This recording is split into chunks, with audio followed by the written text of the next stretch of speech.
చేస్తున్నావు. కరెంటు నేను ఎన్ని యూనిట్లు ఇస్తా అంటున్నాను, 200 యూనిట్స్ ఏదో ఫ్రీగా ఇస్తున్నా అని చెప్తున్నాడు. 2014లో ఇదే కిరణ్ కుమార్ రెడ్డి కదన్నా కర్ర బట్టి చెప్పింది కరెంట్ లేదని.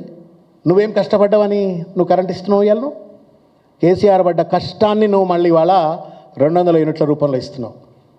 సొమ్మోడిది సోకోడిది నువ్వు క్రెడిట్ షేరింగ్లో ఉన్నావు. కాబట్టి చిల్లర మళ్ళీ తెలంగాణ రైజింగ్ అంటాడు. పొద్దున్న లేస్తే తెలంగాణ దివాలా, ఏదైనా ఒకటి నమ్మాలన్నా.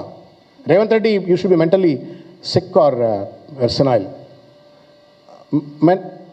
తెలంగాణ రైజింగ్ అని ఇక్కడ అంటివి, తెలంగాణ అప్పులలో ఉంది, సింకింగ్ ఉంది, దివాలా తీసింది అంటూ నేను ఇది నమ్మాలనా? పెట్టుబడిదారులు దేని చూసి నమ్ముతారు? జనరల్లీ హ్యూమన్ నేచర్ ఎక్కడ అటెన్షన్ డ్రైవ్ అవుతుంది అంటే నెగటివిటీకే డ్రైవ్ అవుతుంది. నువ్వు మంచోడు అన్న మా అన్న అని చెప్పి అన్నావు అనుకో, మంచోడు ఎట్లుంటాడు, చెడ్డోడు అన్నావు, ఆ విధంగానే చెడ్డోడు అంటాడు. రేవంత్ రెడ్డి ఏం చేస్తాడు, బాగుంది అని ఒక పక్కన అంటుండు, మొత్తం దివాలా తీసింది, రాష్ట్రం ఆగమైపోయింది అని చెప్పని ఇంకో పక్కన అంటుండు. ఏది నమ్ముతారు పెట్టుబడిదారులు? అయితే రేవంత్ రెడ్డికి మతి భ్రమించింది అనుకోవాలా, లేదంటే ఇది నమ్మే అవకాశం ఉంది. దాని ఫలితం ఇవాళ పెట్టుబడులు రావట్లేవు. Industrial investments have gone down, employment has gone down. Be shameful sir, be responsible. అనవసరంగా కేసీఆర్ని తిడితే కంపెనీలు రావు, కేటీఆర్ని తిడితే కంపెనీలు రావు, హరీష్ రావుని తిడితే నీళ్లు రావు. తిట్లతోటి ఒకవేళ కనుక తెలంగాణ ప్రజల కడుపులు నింపగలిగితే నీ ఇష్టం వచ్చినట్టు తిట్టుపై ఎన్నంటనే తిట్టు, పొట్టు తిట్టిగా పోటీలు పెట్టి తిట్టుకోరి. మొత్తం మంత్రులంతా 16 మంది కూర్చొని అమ్మ మీరు మొత్తం మైకులు పెట్టి పళ్ళ ఇష్టం వచ్చినట్టు తిట్టండి. కడుపులు నింపుతామంటే, ఖజానా నింపుతామంటే, ఉద్యోగాలు ఇస్తామంటే, పెన్షన్లు ఇస్తామంటే, ఫీ రియంబర్స్మెంట్ ఇస్తామంటే తిట్టిపోయి మేము పడతాం. తిట్ల రాజకీయమైందా bloody? There is no sense. గజ్వేల్లో ఏమంటాడు చూడండి అన్న, ఇంత అహంకారంగా మాట్లాడుతున్నాడు రేవంత్ రెడ్డి. ఇవాళ నేను చెప్తున్నా, గజ్వేల్లో నేను నిన్ను సమాధి చేసే బాధ్యత మాది.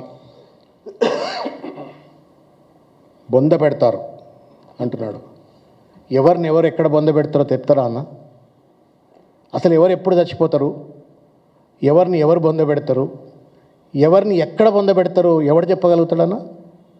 ఇది సభ్య సమాజం మాట్లాడే భాష, ఇది పాలకుడు మాట్లాడే భాష. ఇది 14 ఏళ్ల పాటు ఒక నిరంతర సైనికుడి లెక్క తెలంగాణ సాధన కోసం కొట్లాడి పనిచేసినటువంటి ఒక మహోన్నతమైనటువంటి ఒక వ్యక్తి పట్ల నిన్ను గజ్వేల్లో బొంద పెడతామట. నిన్నెక్కడ బొంద పెట్టాలి మరి? కొడంగల్లో బొంద పెట్టాలనా, కలవకుర్తిలో బొంద పెట్టాలనా, లేదు జూబ్లీహిల్స్ ప్యాలెస్లో బొంద పెట్టాలనా? అట్లా నేను అన్నా అనుకో, నీ లెక్కనే కుసంస్కారం అయిపోతా కదా నేను కూడా. ఏం భాష ఇది?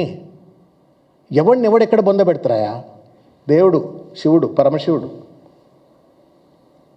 సిగ్గు ఎగ్గు లేదు సార్ మీకు. I'm sorry to tell you, there something wrong in the way you are thinking about the governance. Governance is not abuse. ఈ సక్కదానాల పురుషుడట కేసీఆర్ రావట్లేడు, అసెంబ్లీలో చర్చ చేయట్లేడు అంటుడు. ఏం చర్చ చేయాలి నీతోటి?